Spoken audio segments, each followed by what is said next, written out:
Please welcome Dr. John Ishiyama. Thank you. Well, that was a very generous introduction, and thank you very much, Professor Ahad. But he failed to mention that of those 29 pages, it's actually one page Xerox 28 times. Let me turn this on. Okay. Now, today I've been asked to talk about the emerging relationship between the United States and the Russian Federation, particularly after the end of the Cold War and the collapse of the Soviet Union in 1991. Often this relationship is analyzed primarily from the perspective of the United States. Very rarely is it analyzed from the perspective of the Russian Federation. So today I want to focus largely on the perspective of the Russian Federation. Not that I claim to know exactly what Dmitry Medvedev or Vladimir Putin are thinking, but generally, well, we can guess what they're thinking. But there are some principles of Russian foreign policy that have remained consistent since the collapse of the Soviet Union, and there are others that have changed.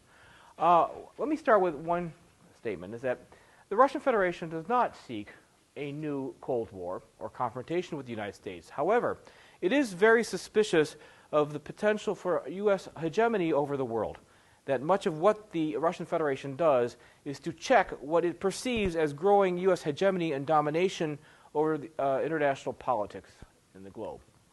So today I want to deal with a couple of questions. First is, what shapes what the Russians do in foreign policy? In particular, what has shaped the U.S.-Russian relationship since the end of the Cold War? And I would argue that these are a function of five or several factors. One is the continuing legacy of the Soviet Union. In other words, to some extent, Russian foreign policy is affected by the legacy of Soviet foreign policy. So to understand what they do, you have to have a sense of why the Soviets did what they did. Second, there has been, however, a transformation of Russian policy. It hasn't always been the same since 1991. And I'm going to talk about five distinct changes that have occurred since 1991, culminating largely with the election of Vladimir Putin as president of the Russian Federation in 2000. It's been fairly stable since, although there has been some changes under Medvedev after his election in 2008.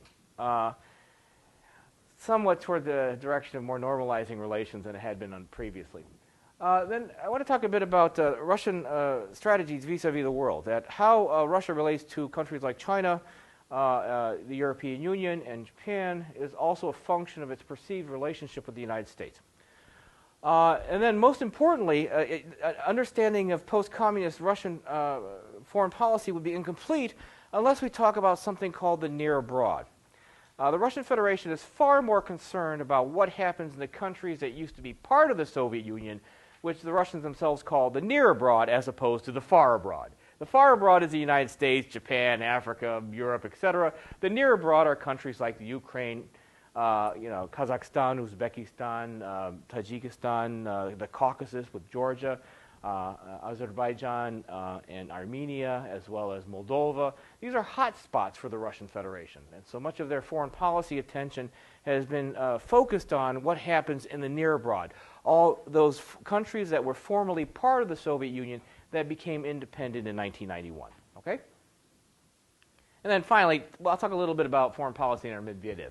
That essentially it has been a continuation of the policies of Putin with some adaptation. Okay. Now, in terms of understanding Russian foreign policy, we have to have at least some basic idea of what motivated Soviet foreign policy. And there are two key elements. And this is at the risk of sort of simplifying things, because there are lots of things that happened in Soviet foreign policy. But there have been two consistent themes. One is the legacy of ideology, the legacy of Marxist-Leninism that viewed the world as being divided into two camps. The communist camp, led by the Soviet Union, which was the vanguard of the future, and then the decrepit bourgeois capitalist camp, led by the United States. So in many ways, it sort of mirrored the United States' view of the world, that it was bipolar, divided into two camps, and this really motivated, to a large extent, Soviet foreign policymakers to view the world as a struggle between two camps, the communist world and then the capitalist. The second is that Soviet foreign policy especially was shaped by the experience of the Soviet Union in the Second World War. Now, I don't know if you've covered anything about Russian history and the Soviet experience in the Second World War, but the Soviet Union believed that it fought the war by itself, especially against Nazi Germany. You know, U.S. Casualties during the Second World War were how many battlefield dead? Does anyone know? 300,000. You know how many battlefield dead the Soviet Union suffered? Probably 10. Probably 10 million. And that's not civilian casualties. So that's 10 million battlefield dead, right? In addition, probably if you count civilian casualties, add another 10 million. That's an entire generation lost. That's over 10% of the population, and most all of them were males. Okay? The Soviet Union thought that it had won the war by itself, or at least had fought most of the war by itself against Nazi Germany. Okay? Now, Nazi Germany invaded the Soviet Union in June of 1941. And one of the lessons that was culled from this experience is that what had invited the Nazi invasion was that the Soviet Union had been unprepared. That only had we been prepared to fight this war, that we could have deterred the Nazis from invading. It's somewhat like what a colleague of mine has called the porcupine strategy. If you look like you're filled with weapons and you can sting your opponent, they're not going to touch you, right? That's kind of a form of deterrence, that you will, if you're touched, you will obliterate your enemy before they can even raise a finger against you. So one of the lessons of the Soviet experience was that military, or the lack of military preparedness, had led to invasion. So the emphasis then is on arming yourself to the teeth and showing that to your enemies to deter them from attacking you. Now, I don't know if has anyone ever seen a Russian warship? I guess not. They're very, very interesting. You know, U.S. warships are very clean. You know, they're very clean. They have like one gun, an automatic turret, and everything is below decks, right? I mean, it's very clean, very sleek. You look at a Russian Kirov-class destroyer, right? They're bristling with weapons. They have like rocket launchers and machine guns, and everything is stuck on top so you can see it. That's part of the strategy. You bristle like a porcupine, no one will attack you. And if you're prepared to fight a war, even a nuclear one, no one will attack you. And so the Soviet army maintained a very large standing army designed to fight a large-scale armored engagement in Europe. So they had lots of tanks, lots of aircraft, lots of artillery. And it was designed to fight a war on the European plain, okay? And a survivable war. Okay. Now, the Soviet concept of deterrence, and this is why I think you've talked a bit about deterrence, right? Okay, the Soviet concept of deterrence is not based upon mutual assured destruction, MAD. You all know what MAD is, right? That, you know, if you attack me, I'll obliterate you because I'll have enough left over to obliterate you. That's the U.S., well, for a large part of its history, the U.S. position. So I'll build submarines that are underwater, I'll harden silos, so that even if you attack me, I'll still have something left over to destroy you. We will destroy each other, and that will deter you from attacking me. That's, some call it second strike deterrence or mutual assured destruction. The Soviets never adopted a position of mutual assured destruction. Their idea of deterrence was really based upon sort of this porcupine principle, or first strike deterrence. And later on, under the Reagan administration, it was called nuclear utilization theory. That the way you deter an opponent is that you make them believe that you will push the button, that you will strike first. And by looking like you will strike first, they will not touch you. And it's a very different way of thinking about deterrence. Now, having said that, this is why the Soviets, with the ABM treaty, and also the Russians now are very concerned about a missile defense shield. Because they think a missile defense shield is not really a defensive weapon systems at all. They think a missile defense shield is designed to neutralize their ability to destroy their enemies, therefore making them vulnerable. They think, and this is a consistent theme from the Soviet Union continuing with the Russian Federation, that a defensive missile system is in fact an offensive weapon system, not a defensive one. Okay? And they still complain about the Bush administration's decision initially to deploy anti-ballistic missile systems in Poland and the Czech Republic, which, by the way, has been withdrawn. But that was a big issue for the Putin administration in Russia, is that the U.S. was willing to deploy defensive missile systems in countries that used to be formerly part of the communist world.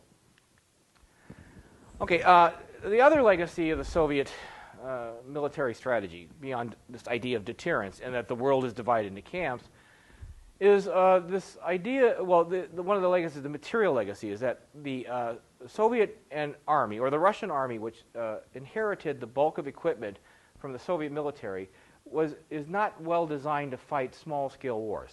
It has lots of tanks, has lots of aircraft. It was designed to fight a big, large-scale engagement against the West in Europe. They, however, are completely unprepared to fight small-scale counterinsurgency wars like they had in a place called Chechnya. Have you guys talked about Chechnya? Okay. Do you know where Chechnya is? Anyone know? It's in part of the Russian Federation. Well, let me show you. It's actually a dinky little speck. And we'll talk a bit more about these hot spots in the air abroad. But this is the South Caucasus. Okay? These are now the independent states of Georgia, Armenia, and Azerbaijan. Chechnya is this. See where it says S under South Caucasus? That's Chechnya. Its population is, well, it's not very large. Its size is, it's a small little speck, about 1.3 million people. So I think the Dallas metro area has more people than Chechnya. Okay. It is an autonomous republic in the Russian Federation. It declared independence from Russia in 1991. They have fought 2 civil wars since. And the second civil war is still going on. Okay. This is a big problem for Russia. There's a little speck here called Chechnya. All right. The Russian Federation, however, their military structure is incapable of is incapable of dealing with small-scale insurgencies. Okay. One thing, when the Chechen Civil War happened, the Russians attacked a city called Grozny. Grozny was the capital of Chechnya. And they tried to drive armored units through it, and the Chechen guerrillas destroyed all of them because tanks don't do well in streets, especially small, crowded, narrow streets. Okay. All right. Now, okay. So one set of factors was the legacy of the Soviet Union, both in terms of ideology, worldview, and nuclear strategy. However, this is not to suggest that the post-communist Russian Federation foreign policy has not changed. It has. And we can actually identify 5 distinct stages, some of which were fairly short, some of which are fairly long, of the evolution of Russian foreign policy. Especially, what really distinguishes each stage is how they viewed their relationship with the United States. Okay. Now, the first 2 stages, the emergent stage and the establishment phase, are essentially where you start to get things set up. When Russia seceded from the Soviet Union in 1991, the emergence phase was essentially where they began to establish their own Ministry of Foreign Affairs, their own offices that dealt with foreign issues. Okay? The establishment phase was essentially establishing, and this was right after the coup in 1991 until independence of Russia in December 1991, to establish that network of international connections with the rest of the world. Then we have the next 4 stages, where the romantic phase, the reassertion phase, a period called competitive pragmatism, and what we now talk about, although it's probably not entirely accurate, the new Cold War. Okay. Now, the emergent phase really started before the coup in 1991. If you know anything about the collapse of the Soviet Union, there's a lot of things going on between 1985 and 1991. There's a great deal of internal discord. The constituent parts of the Soviet Union, including Russia, as well as Ukraine, Estonia, Latvia, Lithuania, Tajikistan, Azerbaijan, and all the other countries, the other 15 republics of the former Soviet Union, were essentially collapsing. So each of the constituent parts, like Russia, like the Ukraine, like Estonia, like Tajikistan, realizing the Soviet Union was coming apart, began to establish their own ministries of foreign affairs, their own diplomatic relations. So much so that in April of 1991, Russia declared that it had sovereignty and not the Soviet Union. Okay, that it controlled its foreign relations.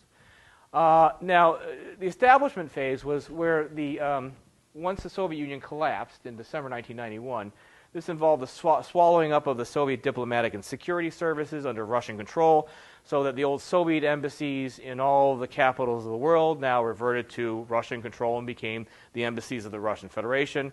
It also meant that Russia was recognized as taking the USSR's permanent seat on the UN Security Council. You've talked about, like, the Security Council, right? Okay. All right, now the romantic phase, which is from 1992 to 1993, the first few years after the collapse of the Soviet Union, is essentially where Russia engages in a foreign policy which is largely pro-Western. Okay? You'll notice that, what else is happening in the world in 1991? Around the same time the Soviet Union is collapsing. This is the first Gulf War, right? Yeah, Russia signs on with the first Gulf War. In fact, they enthusiastically support it, first under the Soviet Union, then later under the Russian Federation. So the early period of Russian foreign policy, right around 91 to 93, is sort of a pro-U.S. policy, currying the favor of the United States. Now, it was widely seen that the United States would be a formidable strategic ally, that the United States would be a significant investment partner in terms of resuscitating the Russian economy. So there was a lot of interest in promoting closer ties with the United States, especially under the foreign minister at this time, who was Andrei Kozyrev, who advocated what was called an Atlanticist position. In Russian politics, we talk about Atlanticist positions versus Eurasianist positions. Atlanticists are those who are pro-Western. They're oriented towards the Atlantic countries, meaning the United States and Europe. The Eurasian perspective rejects the West and says that Russia is unique and has strategic interests that are apart from those of the West. The earliest period of Russian foreign policy after the collapse of the Soviet Union was dominated by the Atlanticist perspective. Okay. Now, between 1993 and 1995, there's a sort of souring, this realization that this overtly pro-Western, pro-U.S. stance had yielded few benefits. The support of the Iraq War or the support of the first Gulf War had not yielded any of the planned economic or political advantages that the Russian Federation had expected. Also, with the collapse of Yugoslavia and the civil war there was increasing disquiet over Western support of the Bosniaks against the Serbs. And the Russians claimed that they had a special relationship with the Serbs in the south, in the Balkans region, but particularly with Serbs in Bosnia. Okay. So there was growing public anger within the Russian Federation over the West's treatment of Serbs in the Bosnian Civil War. And also in 1995, the opposition, the communists and the extreme nationalists, won the election, or they won the legislative election. They did not win the presidential election. The president at this time of the Russian Federation was Boris Yeltsin. Okay? But in 1995, in the parliamentary election, the Communist Party, which used to be the resuscitated Communist Party, and the extreme nationalists under Vladimir Vukhovich Zhirinovsky essentially won the most seats in the parliamentary election. This has shifted things from a pro-Western stance to something else. Okay? Now, from 1996 to 1999, Yeltsin shifted. The President Yeltsin shifted to what was been called the period of competitive pragmatism. Kozyrev resigned after the 1995 election. He was replaced by a former communist official who had been a member of the Communist Party of the Soviet Union Politburo, one of the top leaders under Gorbachev, Yevgeny Primakov. And Primakov favored a policy of competition with the United States, but not confrontation. In other words, Russia's interests would be protected not in alliance with the United States, but in a multipolar world. Now, you guys have talked about bipolarism versus multipolarism, right? That this is where Russia begins to advocate the idea that their security is best served not by cuddling up to the United States, but by competing with the United States in a multipolar world. Okay. Now, Primakov became Yeltsin's prime minister in 1998 to 99, and then a new foreign minister, Igor Ivanov, replaced him, but continued this policy of competitive pragmatism. Now, what happens in 1999? In December of 1999, Yeltsin resigns the presidency, and he is replaced by the then prime minister, Vladimir Putin. Putin then runs for election for the presidency of the Russian Federation in 2000 and wins with about 2/3 of the vote. Okay? It is under Putin, first he retains Ivanov, but then appoints as prime minister Sergei Lavrov. Lavrov is one of the principal architects of a policy that no longer is about competition, but actually confrontation, and confronting U.S. interests in a, well, not in a Cold War way, but more aggressively confront U.S. interests to prevent U.S. hegemony in the world. Okay. Russia was a great power with interest in direct contradictions to the West. This is sort of like the culmination of the evolution of Russian foreign policy and a resuscitation of some of the principles of Soviet foreign policy. This meant a more assertive foreign policy in the near abroad to punish former members of the Soviet Union like Georgia that created trouble, which was the War of South Ossetia, and pressure to limit U.S. influence in Central Asia. You know, what is happening at the beginning of the century after 9/11 in 2001 is that you have a very rapid expansion of U.S. political and military interests in Central Asia. The United States, in order to facilitate operations in Afghanistan, set up an air base in Kyrgyzstan, which is in Central Asia, and it becomes one of the largest military bases in Central Asia, but it's not Russian. And the Russians see Central Asia as their backyard. This would be much like Russia building a gigantic air base in Mexico. That's what the Russians see, that this was their backyard and the Americans were intruding. This also involved a more assertive foreign policy in the rest of the world. Interestingly enough, after 1991, the Russian Navy virtually collapsed, but they were able to marshal enough resources. So 2 years ago, one of the last remaining Russian aircraft carriers staged a state visit to Venezuela. This was to show the United States that Russia can still project power throughout the world, although this was enormously expensive in almost a complete waste, but it was largely for symbolic purposes. In addition, and probably more ominously, Russia has pursued greater collaboration with the People's Republic of China. Okay, I don't know if you guys have talked about this, but Chinese and Russian relations were not always so good. In the 1960s, they even had a border clash on the Ussuri River. So Russian-Chinese relations have not been very good. But under Putin, and continue under Medvedev, these relations have become normalized and much closer, to the extent that the Russians and the Chinese are now talking about engaging in joint military operations, or at least joint military exercises. Okay, relations with the world. Now, the relationship with the United States was rather tense during this period, especially under the Bush administration, which was actually quite ironic because George W. Bush and Vladimir Putin had a very close personal relationship. I don't know if you were around, well, you guys were probably kids then, but when Putin came out to Crawford, Texas, and wore the cowboy hat and rode around on a horse, this was big news in Russia.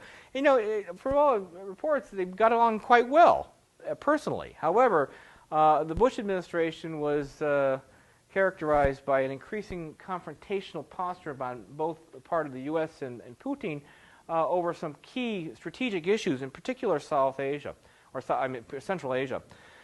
Now, one thing that has bothered the Russians a lot, and they think this is American hypocrisy, is that after 9/11, they saw this as an opportunity for the United States to endorse Russia's own war against terrorism in Chechnya. Now, Russia claimed that what they were doing is that they were fighting Islamic extremism in Chechnya, and that the Chechen Civil War was an example of the war on terror. However, the United States has consistently refused to endorse Russia's military operations in Chechnya, have at times even labeled, well, not anymore, but before, labeled the Chechen guerrillas as freedom fighters, and this has really bothered the heck out of the Russians. You know, here the United States is talking about a war against terror, but they fail to endorse our war against terror in Chechnya. Okay. They also became increasingly concerned with the U.S. position in Central Asia, particularly Manas Air Base in Kyrgyzstan, which was used to supply U.S. forces and U.S. and NATO forces in Afghanistan. The Russians view this as a power play. They view this as an attempt by the United States to gain access to important oil and gas reserves in Central Asia. There were and there continue to remain, although this has died down somewhat, tensions over the missile defense shield that was proposed by the Bush administration to cover the new NATO members of the Czech Republic and Poland. You know, you may recall that the Czech Republic, which was part of a country previously called Czechoslovakia, and Poland were under communist domination until about 1989, and that in the 1990s they applied and gained entrance into the North Atlantic Treaty Organization. NATO, with the blessing of the United States, decided that, or the Bush administration decided to deploy a missile defense shield to extend over Poland and the Czech Republic. And what do you think the Russians thought about this? Who are the missile defense shield defending against? Russia. And you remember, the Russians think that anti-ballistic missiles are not a defensive weapon, but an offensive one. So now NATO is creeping closer and closer to Russia. I mean, at this time, Ukraine also applied for membership in NATO. And if you know something about Ukraine, that is right next to Russia. Okay. There is increased tension over NATO expansion eastward, particularly after the so-called colored revolutions. The colored revolutions include like the Orange Revolution, the Rose Revolution. They have, now they're calling it the Jasmine Revolution in North Africa, in Tunisia. But the original colored revolutions were in the Ukraine and Georgia. And then later on, the Tulip Revolution in Kyrgyzstan. Essentially, this overthrew pro-Russian regimes and replaced them with pro-Western ones. Now, the Russians have become, or are beginning to feel, increasingly surrounded by Western and particularly U.S. interests, or countries that are now turning to the West. Now, this has diminished a bit since the last election in the Ukraine. Last year, the election in the Ukraine, the pro-Western government lost and has now been replaced by a pro-Russian government, so the Russians feel a little less paranoid. Now, these tensions have been lessened somewhat since Dmitry Medvedev was elected Russian president in 2008. Not a little bit, but not a lot. Part of it is because the Obama administration decided not to deploy a missile defense shield in the Czech Republic and Poland, and also because the Ukrainian elections led to a pro-Russian government there, so they feel less threatened. Now, relations with other parts of the world are largely dictated by the Russian desire to prevent U.S. hegemony and drive a wedge between traditional allies in Europe, between traditional allies in Europe and the United States. So vis-a-vis Europe, it has sought greater trade ties with Europe, particularly exports of energy resources. There are now multiple oil pipelines and gas pipelines that head to Europe. Okay? And the Russians have export so much energy resources to Europe that they now use this as a political weapon. 2 years ago, there was a dispute over oil and gas. This was essentially also sort of a protestation of the West's support of Georgia in the South Ossetian War. That in 2008, the Russians and the Ukrainians had a dispute over prices. And the Ukrainians insisted they were paying too much for transit. They were paying too much for energy, and they wanted a new deal. Okay? And the Russians said, well, and the Russians really, really strongly reacted, and in many ways overreacted. They just turned the pipeline off. Okay, but the pipeline, that didn't really hurt the Ukrainians because they had sufficient energy stores already, and the Russians knew that. The ones who didn't have sufficient energy stores were Poland, the Czech Republic, and many of the new member states of NATO. And so they turned off the oil to pressure the West not to back Georgia. And so increasingly, Russia is using its energy resources as a political weapon to drive a wedge between the United States and Europe. In terms of Asia, there has been a fundamental reorientation regarding the People's Republic of China. Russia now has sought a rapprochement, a normalization of relations with the People's Republic of China, has engaged in the Shanghai Cooperation Organization, has brought together Russia, China, and Central Asia into a regional and security organization somewhat similar to NATO, okay? Including joint military exercises. Now, this is tempered by Russia's growing concern of waves of migration from the People's Republic of China to the Siberian areas of Russia. There's a big empty place east of Moscow in Siberia, and there are now almost 2 billion Chinese. And so there is greater movement of people from the People's Republic of China to the underpopulated areas of the Russian Far East. And this creates more tension. This is a great immigration problem. At least the Russians see it as a great immigration problem. Is that illegal immigration? Yeah. There is not recognized legal immigration. Most of this is, what they do is they have contract workers. And so right. And what Russian timber companies will do is they'll hire employment companies to find contract workers, and then it's like no questions asked. And what the employment companies do is they go into China and they get contract workers and they bring them across the border, and then they don't leave. They do this in North Korea too, where they bring contract workers to Siberia and then they don't leave. Okay? So that's a problem, or at least the Russians themselves see that as a problem. With Japan, Russia sees Japan as an important source of foreign investment, and historically has been important in investing in exploitation of Russian oil and gas resources in Tumen, which is in the Russian Far East. However, the Japanese and the Russians have a long-standing point of dispute over a small set of islands called the Kurils.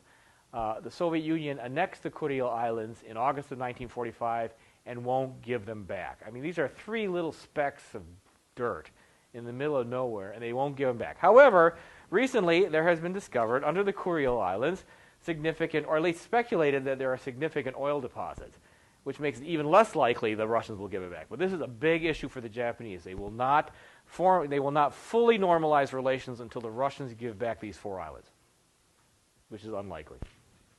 Okay. Now, in the developing world, the interesting thing is that under the Soviet Union, the Russians were heavily engaged in Latin America. They were heavily engaged in Africa, but after the collapse of the Soviet Union, they've effectively disengaged. Now, I study Africa, or Ethiopia in particular, and it's amazing that before, Russian foreign aid constituted a large proportion of development in Ethiopia. That has been replaced by either U.S. or Chinese. The Chinese have become very aggressive in terms of investment and the provision of aid to Africa, which sort of fills the gap that was vacated by the Soviet Union. Okay, more importantly to the Russians is the politics of the Near Abroad. The Near Abroad is this area that used to be part of the former Soviet Union. Okay, countries like the Ukraine, Kazakhstan, Belarus, the Baltic states, Moldova, the Stans, Turkmenistan, Uzbekistan, Tajikistan, and Kyrgyzstan, and then over here Azerbaijan, Armenia, and Georgia. And South Ossetia is here, on the Georgian-Russian border. Okay. All these countries used to be part of the Soviet Union, and the Russian Federation feels that it has a special interest in the Near Abroad. This is their backyard. Okay. Now, originally, as the Soviet Union was collapsing, the Russian strategy was to maintain it in some form through something called the Commonwealth of Independent States. That still exists, by the way, the CIS, except virtually it doesn't do anything, except it does provide data on the various member states. Now, the Ukraine has decided not to renew its membership, and Azerbaijan formally withdrew because the Russians supported Armenia over Nagorno-Karabakh. So it essentially is an empty shell. However, the CIS is a symbolic organization that is designed to coordinate trade, finance, and security, although it does very little of that. And within this framework, there's emerged a number of sub-organizations, okay? One of which is the European, or the Eurasian Economic Community, which was sort of fashioned after the European Economic Community. It's supposed to lower tariffs between member states so that it will promote trade between the members of the Eurasian Economic Community. So Belarus, Kazakhstan, Kyrgyzstan, Russia, and Tajikistan are current members of this Eurasian Economic Community, which means essentially that there are no tariff barriers between goods and services that cross borders between these countries. Now, essentially what it means, though, is that all these countries, except for Kazakhstan, are highly dependent upon Russian oil and gas. Then there's a Common Economic Space Treaty, which was signed in 2003 between Russia, Ukraine, Belarus, and Kazakhstan. It's designed also to promote a common tariff policy and trade. The Ukraine withdrew and refused to ratify the treaty after the pro-Russian government there was overthrown in 2003. And currently, Russia, Belarus, and Kazakhstan are the only partners of the Common Economic Space, and the others have refused to join. Then there's a Collective Security Treaty Organization, the CSTO. This is sort of the Russian version of NATO. Okay. Again, it's designed to provide collective security for its member states. Originally signed by Armenia, Kazakhstan, Kyrgyzstan, Russian Federation, Tajikistan, Uzbekistan, and then later joined by Azerbaijan, Georgia, and Belarus, but Georgia, Uzbekistan, and Azerbaijan left in 1999. Okay. Now, more importantly, although Russia has sought to maintain some degree of institutional affiliation via the CIS and other collective security organizations in the Near Abroad, Russia is very concerned about 4 hotspots. Okay, these are areas that potentially represent a destabilizing threat for the Russian Federation. The first is Transnistria, The second is the Crimean Republic. The third is Nagorno-Karabakh. And the fourth is Tajikistan. And then another one is Abkhazia and South Ossetia. But I want to talk about these four first. Okay? Transnistria is an area that was part of Moldova. Moldova was a republic of the former Soviet Union that gained independence in 1991. In Moldova, there was a large number of ethnic Russians and ethnic Ukrainians concentrated in an area that was on the eastern part of Moldova. The ethnic Russians and Ukrainians, when Moldova declared its independence, decided to declare their own independence from Moldova, creating the Republic of Transnistria. Transnistria is, however, not recognized by anybody in the world. No, no one recognizes it. Even Russia doesn't recognize Transnistria. Okay? Its independence is, however, supported by a local Russian military garrison. Okay? And the Russians seem to clandestinely, or even openly, supply the Transnistrian armed forces with military supplies. Okay? Also, Transnistria is probably notable in that it's the largest exporter of RPGs in the world. Rocket-propelled grenades. They always find their way to Afghanistan or Iraq, and most of them are manufactured in Transnistria. Now, they're licensed under like the Czech license or a Bulgarian license, but this little sliver of land that's kind of independent, but nobody recognizes it, is the largest producer of RPGs in the world. Okay? This is a big problem. The Russians are technically not supposed. Actually, the 14th Army in Transnistria is supposed to be a peacekeeping force, but it's not keeping the peace. It's sort of propping up the Transnistrian regime. Then there's the Crimean Republic. The Crimean Republic. Crimea is a piece of land that sticks out into the Black Sea, south of the Ukraine. Now, the key feature about the Crimean Republic, which is an autonomous region within Ukraine, is that the majority of the population there are Russians, not Ukrainians. Okay? More importantly, in the Crimea is a city called Sevastopol. And Sevastopol is the home of the Russian Black Sea Fleet. When the Ukraine seceded, they granted the Russian Federation the right to station its Black Sea Fleet in Sevastopol on a long-term lease. Right? This is rather like, I suppose, the arrangement the United States has with Guantanamo. You know, that we maintain a base in Guantanamo, even though it's nominally part of Cuba, but except it's like we would build a naval base there. Okay. Now, the Ukrainians continuously threaten not to renew the lease and kick the Russians out, which would be a big problem. Now, it's supposed to be the home base of the Russian Black Sea Fleet until 2017. They are still negotiating about renewal, although it looks like that'll pass now that the new government in the Ukraine, which is pro-Russian, is in place. Another big problem is an area called Nagorno-Karabakh. This is not actually in Russia. It's in Azerbaijan. Azerbaijan and Armenia are two countries that used to be part of the Soviet Union. They fought a civil war over an area called Nagorno-Karabakh, which is nominally part of Azerbaijan, but is populated mainly by Armenians. And the civil war was fought in 1990-91, and the Armenians won because the Russians backed them. So this has ticked off the Azerbaijanis. In 1992, the Azerbaijanis discovered that they are sitting on a huge pot of oil. And in 2005, with the help of British Petroleum, they built a pipeline across the Caucasus to Turkey to export all that oil. And Azerbaijan is using its foreign currency earnings to rearm itself to retake Nagorno-Karabakh. That's a big problem, because there's also some speculation that the oil is going to run out in 2 years, so that if the Azerbaijanis are going to retake it, they're going to do it soon. Then there's Tajikistan, which is a Central Asian state, which is largely mountainous, but one of its strategic qualities is that it borders Afghanistan. Okay, in fact, when the Soviet Union invaded Afghanistan in 1979, the forces were largely based in Tajikistan. Now, Tajikistan is protected by the 201st Motorized Rifle Division, which participated in the civil war there on the winning side, which was pro-Russian, and currently is charged with guarding the Tajik-Afghan border. Okay. However, they are there primarily to prop up the pro-Russian regime. Okay. We'll see what happens. Okay. More recent hotspots are Abkhazia and South Ossetia. Abkhazia is a region in the Republic of Georgia, as is South Ossetia. Abkhazia is declared its independence in 1991. It was assisted by forces of the Russian Federation in getting its independence. It sort of existed as a technically independent but not recognized state until 2008. And in 2008, after the war with Georgia, Russia recognized Abkhazia. In South Ossetia, which is also part of Georgia nominally, South Ossetia also declared independence. Russia fought a war with Georgia to guarantee South Ossetian independence, and then Russia recognized South Ossetian independence in 2008. South Ossetia has a total population which is less than the city of Denton, but now it's an independent state recognized by the Russian Federation.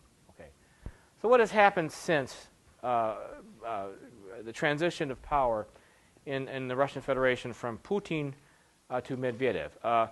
Vladimir Putin was constitutionally limited to the number of terms in office he could serve as president. He had served 2, and so he stepped down, and his close colleague, Dmitry Medvedev, ran in his place.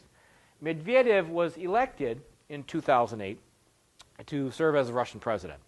Now, one key feature of the Russian Constitution is that although there's a 2-term limit, it does not say that there are 2 total term limits, only 2 consecutive terms, meaning that Vladimir Putin served 2 terms and then takes 1 term off and can come back for another 2 terms.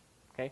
In addition, recently there's been a constitutional amendment that has extended the Russian term of the presidency from 4 to 6 years. So that means that if Putin were to come back, he could conceivably serve as president for an additional 12 years. Okay? So it was largely speculated that when Medvedev came to power, he was only holding Putin's place for another 4 years until there was an election. However, Medvedev has proven to be somewhat independent of Putin and has engaged in policies that have sought to normalize relations with the United States. In August, Russia did engage in a war with Georgia over South Ossetia. This was 3 months into Medvedev's administration.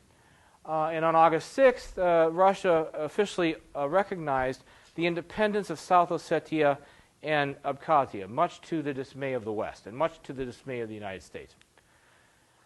However, in the same month, at the end of the month, Medvedev announced a shift in Russian foreign policy, these 5 principles.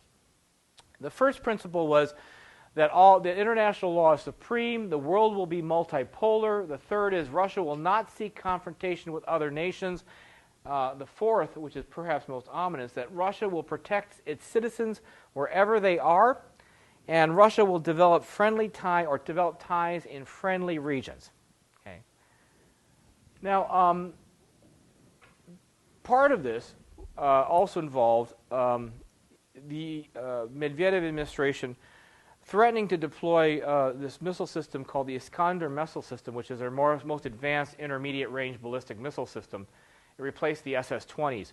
And they declared that they were going to deploy it in a region called Kaliningrad, which is actually not physically attached to Russia, but is next to Lithuania.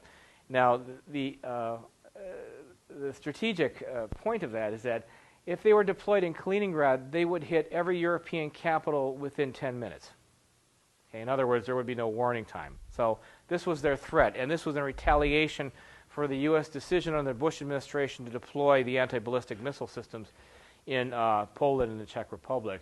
However, in September 2009, the Obama administration announced that they would not deploy these missile defense systems in the Czech Republic and Poland, and Medvedev reciprocated by deciding not to deploy the Iskander missile system in Russia's Kaliningrad Oblast. So in about the past year, and Medvedev came to the White House to visit with President Obama, there has been a thawing of relations between the Russian Federation and the United States. Now, what does this mean? Russia has continued to reassert itself after the end of the Cold War, but does this mean a new Cold War? This is highly unlikely. It's more likely that you'll have an increased competition between the Russian Federation and the United States on most issues, but on some issues, particularly what's happening in North Africa, there will be some consensus. Now, the Russian Federation's position on the NATO airstrikes in Libya is that they support it, or they abstain in the Security Council, but their understanding was that it would be air support in defense of civilians. And now their position now is that NATO has expanded the mission to include strikes against Gaddafi's military positions, which they perceive as not in the spirit of the resolution. Okay, so that's where we are now. That's it. Thank you.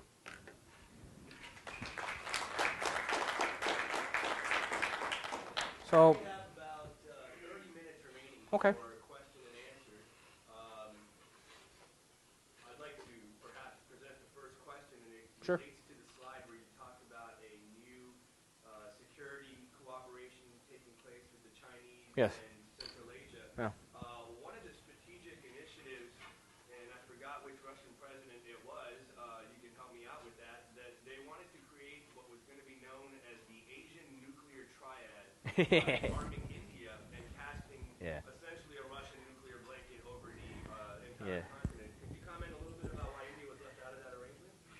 Well, I don't think that was ever sort of, I mean, that's sort of like an offhand comment by Yeltsin, later on reiterated by Putin. But I think that was more of a ploy than anything, that it was a recognition that Asian political interests, including India, were fundamentally different from that of the United States.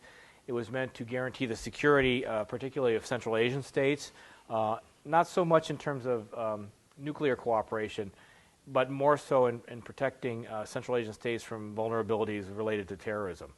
I think that it does reflect, though, Russia's growing realization that if there is going to be a true settlement in Central Asia to prevent spillover from Afghanistan into, say, a resuscitation of, Islamic terrorism in the region, it will require the cooperation of India. And also, it's a recognition that India itself has a nuclear weapon. Right. And furthermore, that Pakistan may be, in fact, involved in these radical movements. Yeah. To keep them in check. They've got a big border. I think it's largely symbolic, though. I don't think that's ever going to... They're not going to be included in the Shanghai Cooperation Organization, for example. I think the Chinese would be very suspicious of that. But I think it's largely symbolic in order to check the growing influence of the United States and also to cooperate against what they perceive as a real strategic threat, or real security threat, and that's the potential threat of Islamic militancy in Central Asia. Could you comment on the economic conditions in Russia, how capitalism is developing, expansion of the middle class, and referred to as kleptocracy? Yes, kleptocracy. Run by the mafia. Yeah.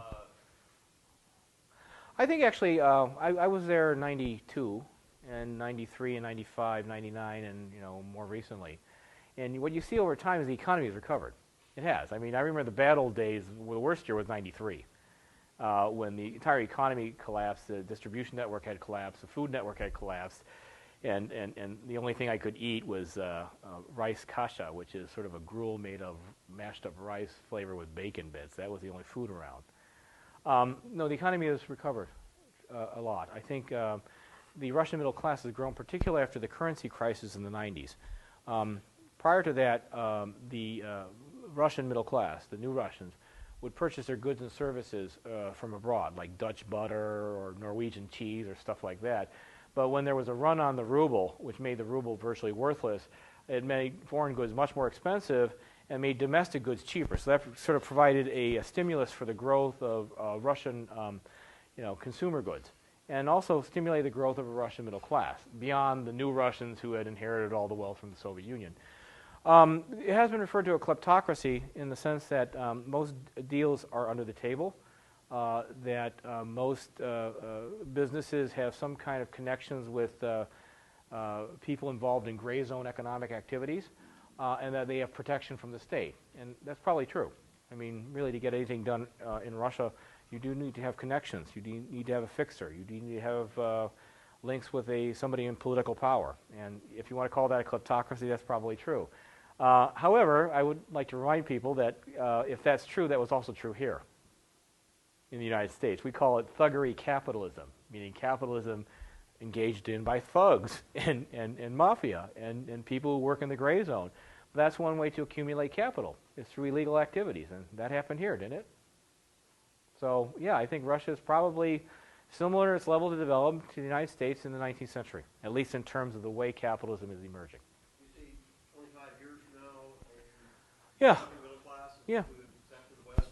Yeah, I think so. I think, right now it's not a competitive system in terms of party politics, but I don't think we can expect that. I mean, in many ways, countries that make a transition to democracy, in their first decades tend to be dominated by a single all-powerful political party.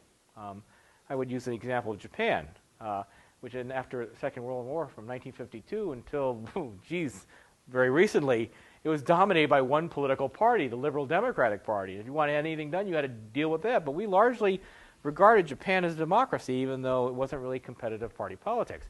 I think somewhat it could be said about India as well, with the domination of the Congress Party from independence until well into the 1990s. Or even more recently, although I don't think you could always consider it a democracy until recently, is Mexico, with the Institutional Revolutionary Party, which, by the way, was probably going to win the next election. I think that Russia's political development will be much more similar to these countries. That you'll have the evolution of something like markets and capitalism, but true competitive party democracy probably is in the distant future, several decades. I think it's interesting that your reassertion phase seems to track with, at least during that period, and I wonder if you can comment on it.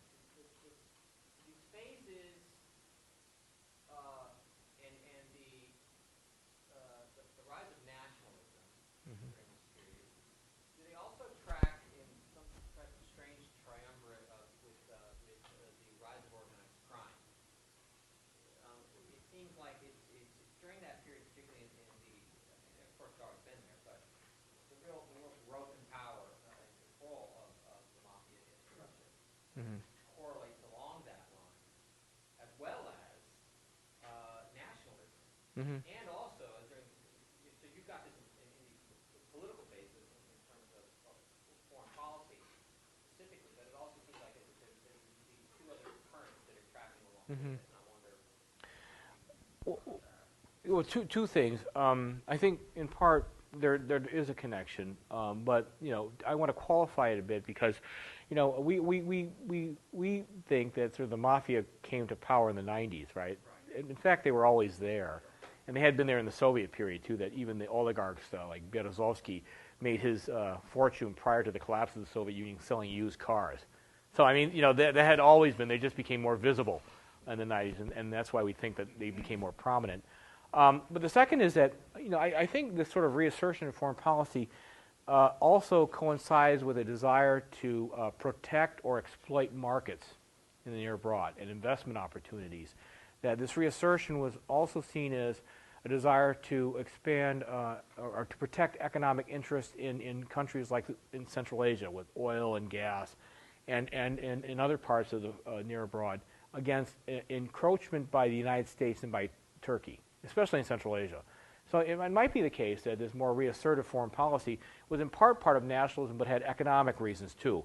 Economic reasons that were tied into the kleptocracy that had interest in promoting Russian investment into oil and gas resources, for example, in Central Asia. Resources that those investment opportunities that they saw as being threatened by rising U.S. strategic interests in the region and also accompanying rising Turkish investment in the area. And one thing about we often talk about U.S. interests in Central Asia, but if you just go there, you'll find Turks everywhere. Turkish businessmen are everywhere in Central Asia, largely because, Central Asians speak a Turkic language. And in some places like Azerbaijan, Turkish and Turkey and Turkish and Azerbaijan are almost identical. So, yeah, the Turks are everywhere in Central Asia. And the Russians are very concerned about, Turkish businessmen dominated Central Asian economies. Yeah. What is the thinking of the United States in continuing to expand NATO? Yeah. It's clearly provocative, Yeah. and the Russians don't pose nearly the strategic threat they need. I don't know. I mean, I can't comment on what our political leaders are thinking, but I think NATO took on a life. The expansion took a life of its own, right? First you take in Poland and Hungary and then the Czech Republic, and then you take in Estonia, Latvia, and Lithuania, which were part of the former Soviet Union. So the precedent is there, and so Moldova can say, "Well, you took those guys. Why did you take us?" And so, I think it really isn't in the strategic interest of NATO to do this, but there's sort of a inertia of expansion. It's expanding on its own because now the Ukrainians and the Moldovans can say, well, you took in Lithuania, Latvia, and Estonia. They were part of the former Soviet Union. Why not us? But now I think we're getting to a point where the Ukraine probably won't be, largely because that's a big threat to Russia. To incorporate the Ukraine into NATO would be a direct slap in the face of the Russian Federation, and probably an intolerable thing to do. And they probably won't, even though Georgia has also petitioned to join NATO, and I don't think NATO will touch them. I mean, they'll listen to the appeal, but part of the nature of collective security is that if you attack one of the members, and all the members have to rush to its defense, and Georgia clearly is vulnerable to Russian attack, especially over Abkhazia and South Ossetia. So I think it sort of expanded on its own, and when it got to the Baltic states, the president opened up that Ukraine and Moldova and Georgia could say, well, why don't you take us? But I think it's going to stop. There are just too many risks to expand to include the Ukraine and Georgia. Yeah.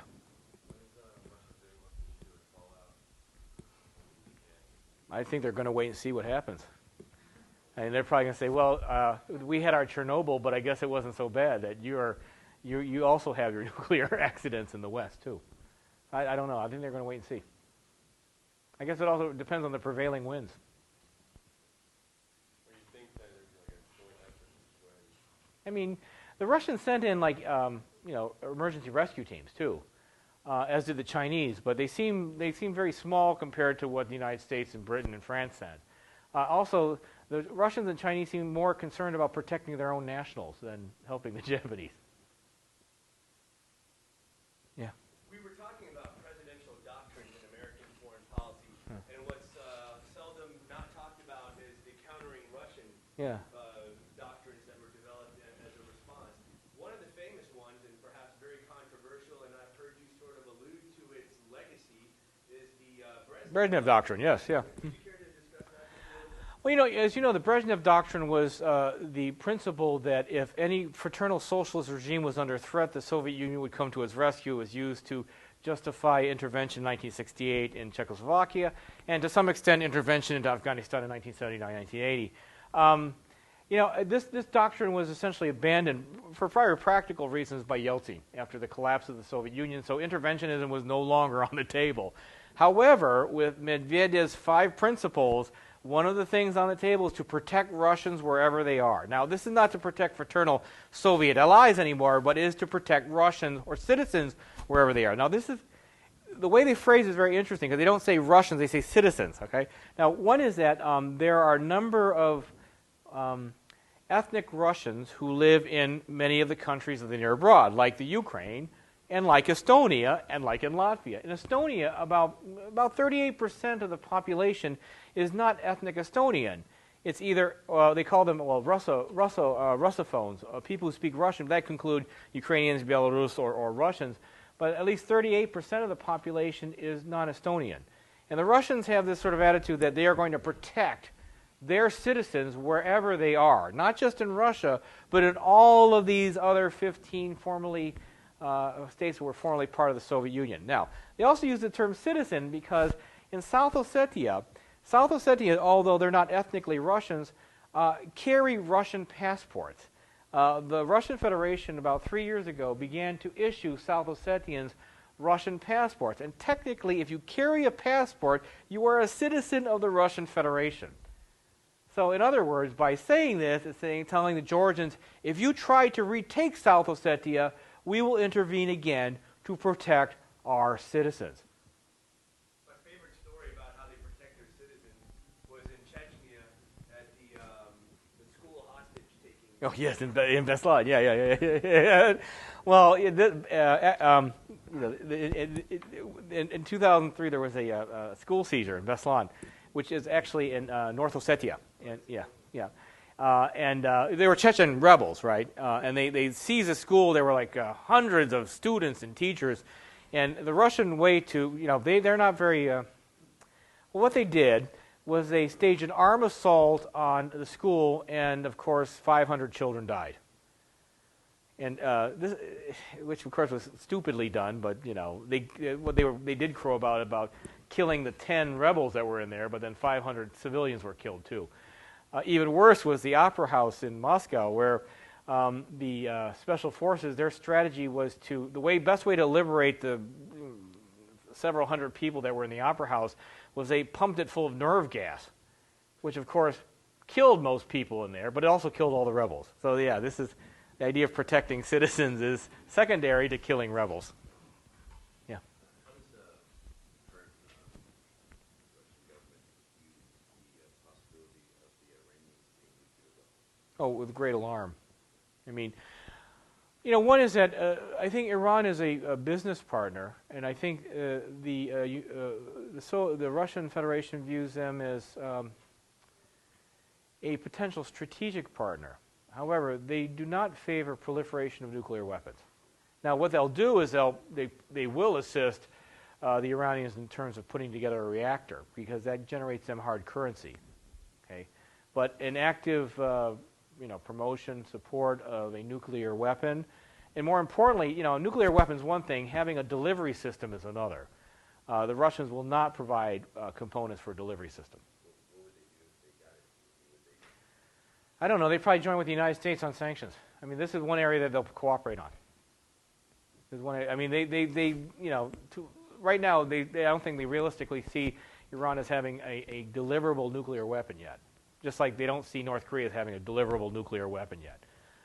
So they'll defend Iranian interests to the point that it checks U.S. hegemony. But once you get to a point where it appears that Iran has a deliverable weapon, that changes everything. With North Korea? Yeah, probably. I don't think they believe North Korea was able to detonate a full chain reaction, and that even if they did, they don't have a weapon that's small enough that could be put on a missile and it's deliverable. Do you care to comment on the historic treaty, START 3, and Yeah, it's sort of like an afterthought, isn't it? START, the Strategic Arms Reduction talk, all the big news back before the Cold War ended, and now it's sort of a historical afterthought. But it actually is quite significant. It does signify that both the United States and the Russian Federation will maintain the series of treaties that were signed prior to the collapse of the Soviet Union, and that they are now committed to the reduction of deliverable nuclear weapons. I mean, not just the limitation, but the reduction, and significant reduction. Now, it's probably that they can do it now because the Cold War is over. And the Russians find maintaining many of their nuclear stockpiles inordinately expensive. And so it's sort of a recognition that reliance on a nuclear deterrent is less important now to Russian security than it is to contain the potential for Islamic militancy. under START 3, what is the total destructive capability of the two sides at this point in time? Is enough to blow the planet up 8 times? Probably.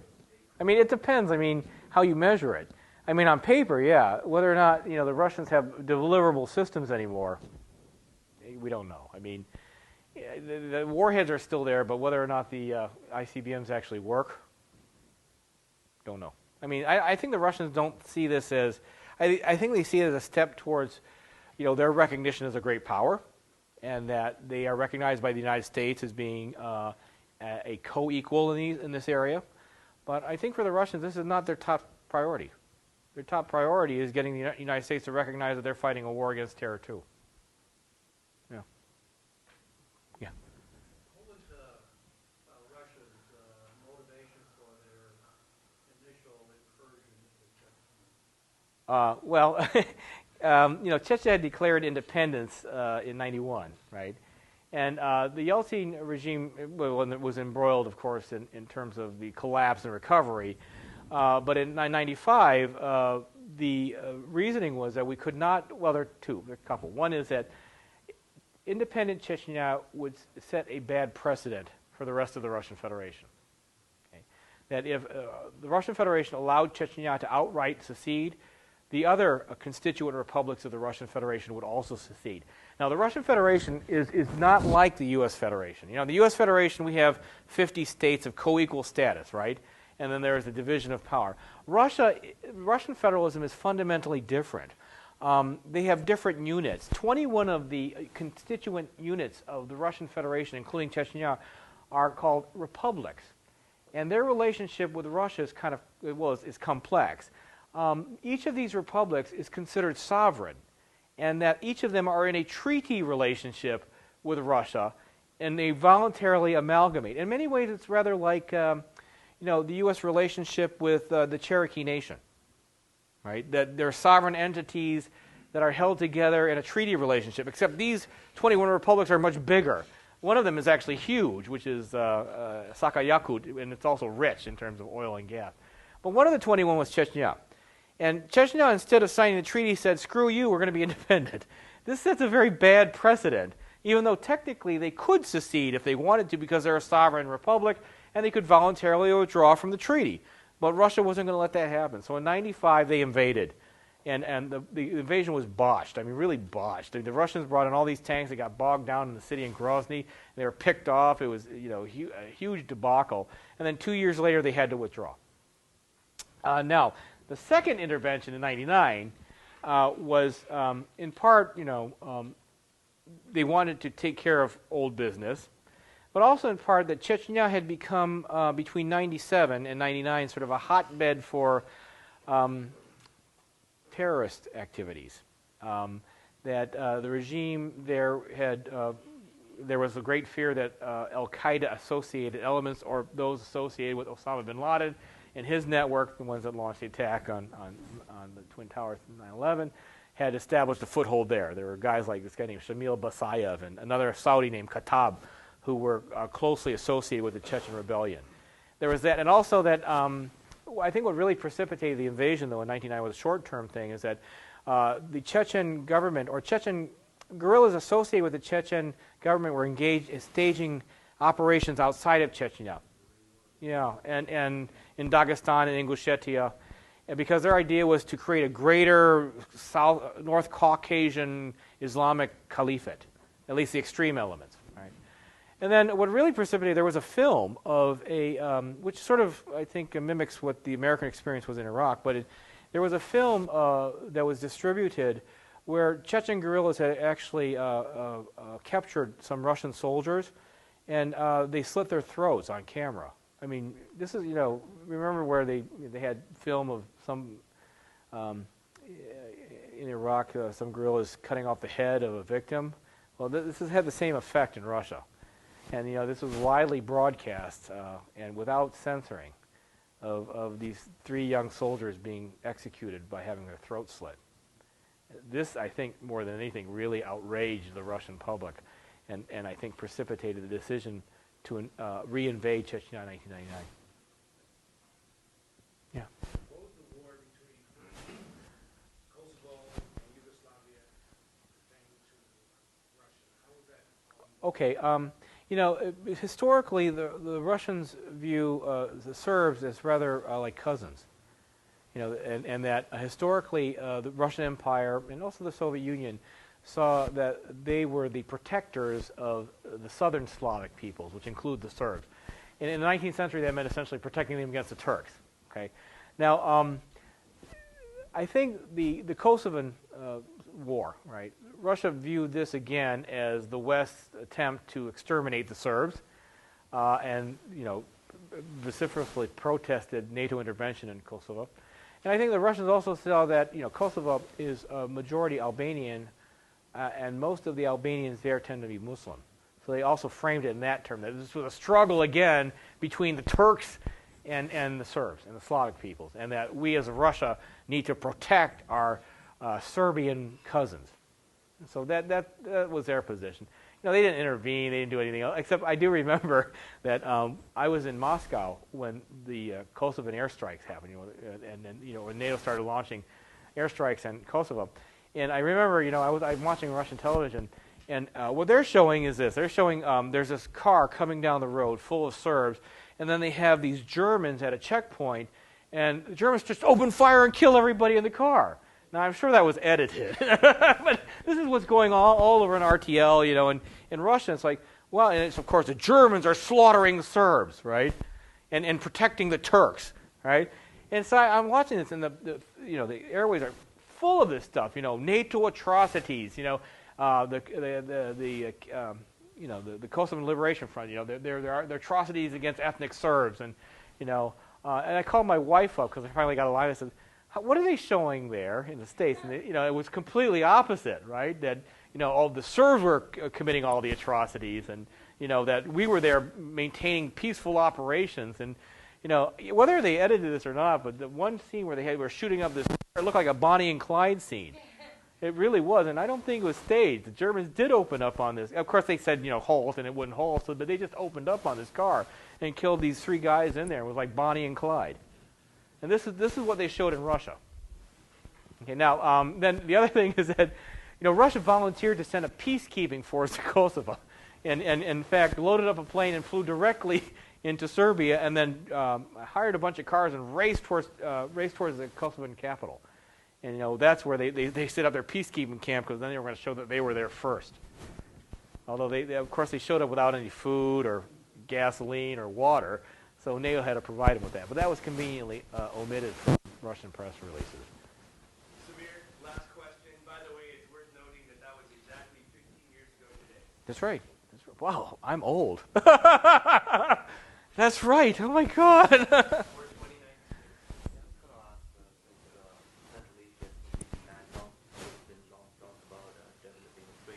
Yeah.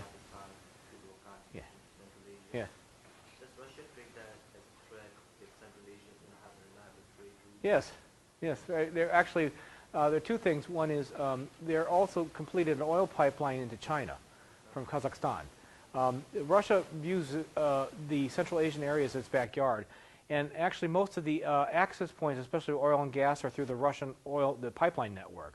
So they see any attempt to minimize Central Asian dependence on Russia as a threat to their security. Now, there are 2 things that happened. One was the Chinese built a pipeline east from Kazakhstan into China, but there's only one pipeline, and another pipeline was built from Baku in Azerbaijan through Turkey by British Petroleum. What they now are talking about is building, which who knows will happen, building a pipeline from Turkmenistan under the Caspian Sea to hit the oil terminal in Baku, which is on the other side of the Caspian Sea. The Russians view all this with somewhat a degree of alarm, because that reduces the Central Asian states' dependency on the Russian oil and gas network. Oh, it's a little complicated. It depends on who you talk to. I mean, much of the politics in places like Kyrgyzstan line based upon those who see Russia as a threat to Kyrgyz independence, and those who see Russia as a protector against external, especially the threat of Islamic terrorism. I think in Central Asia it depends on who you ask.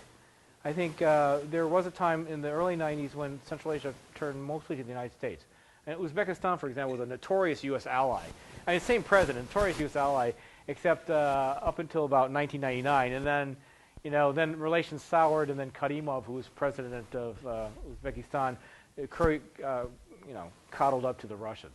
So I think the Central Asians tend to not totally depend on Russia, but try to play the various sides off each other to maintain the independence of the Central Asian states, and also control over their oil resources. On the other hand, the Central Asians view diversification of outlets for their oil and gas in a very positive way. So opening up a trade route or even a pipeline across Pakistan is preferable than dependence upon the Russian oil and gas network. Well, thank you again. Well, thank you. So much for your time, and everybody give another hand to our guests. Well, Please be sure to thank you very much.